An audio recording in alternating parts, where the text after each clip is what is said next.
माता सरस्वती परम आदरणीय registrar Shri NSS officer Shri Shantibhai काका અને ફિઝિકલ ડાયરેક્ટર અને એનએસએસની એડવાઇઝરી કમિટીના સૌ આદરણીય સભ્યોશ્રી અને સમગ્ર યુનિવર્સિટી પરિવાર, આજે વિશ્વ પર્યાવરણ દિન છે. એમ આપણે સૌ જાણીએ છીએ અને અત્યારે અનુભવીએ પણ છે એમ કે પૃથ્વીનું તાપમાન ધીમે ધીમે છે એ વધી રહ્યું છે એમ, અને જો આ જ દરે વધતું રહ્યું એમ તો આપણે આગળની પેઢી આપણી પાસેથી શું મેળવશે એ કલ્પના કરીએ તો પણ આપણને ધ્રુજારી છૂટે એવું વાતાવરણ લગભગ છે.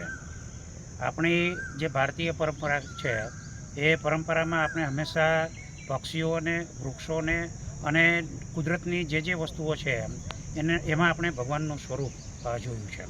વર્ષોથી પરંપરાગત રીતે આપણે પીપળાનું આસોપાલવનો આપણે કોઈ પણ સારા ધાર્મિક કાર્યની અંદર આપણે ઉપયોગ કરીએ છીએ એમ, તો એ માત્ર ધાર્મિક શ્રદ્ધા માટેનો જ વિષય છે એવું નથી એમ, એની પાછળ બૃહદ વિજ્ઞાન પણ છુપાયેલું છે એમ.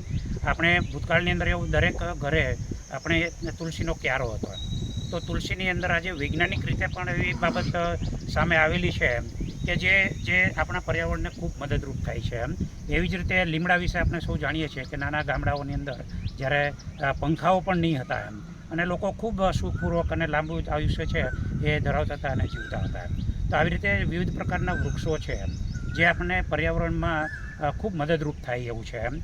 આપણે વૃક્ષો પ્રત્યે છે પહેલાં અંદર સભાન બનીએ એમ, અને આગળની પેઢીને આપણે કદાચ પ્રોપર્ટી દઈશું એમ, પણ જો આપણે વાતાવરણ નહીં આપી શકીએ એમ, આપણે રહી શકે એવું જો એન્વાયરમેન્ટ આપણને એમને નહીં આપી શકીએ એમ, તો હું એવું માનું છું કે આપણે એમને સારી જીવનને બદલે આપણે એક અંધકારમય જીવન છે પેલા અંદરની પેટ આપતા હોય એમ એવું મને લાગે છે એમ.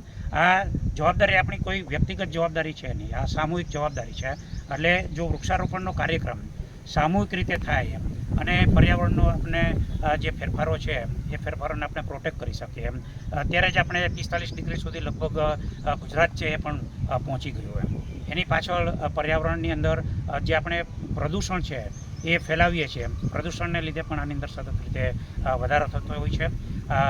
જુદા પ્રકારના પ્રદૂષણ માટે પણ આપણે જાગૃતતા કેળવીએ અને પ્રદૂષણને અટકાવવા માટે વધુને વધુ સંખ્યામાં આપણે વૃક્ષો છે એ વાવીએ એવું હું આપને સૌને આહવાન કરું છું. જય હિન્દ.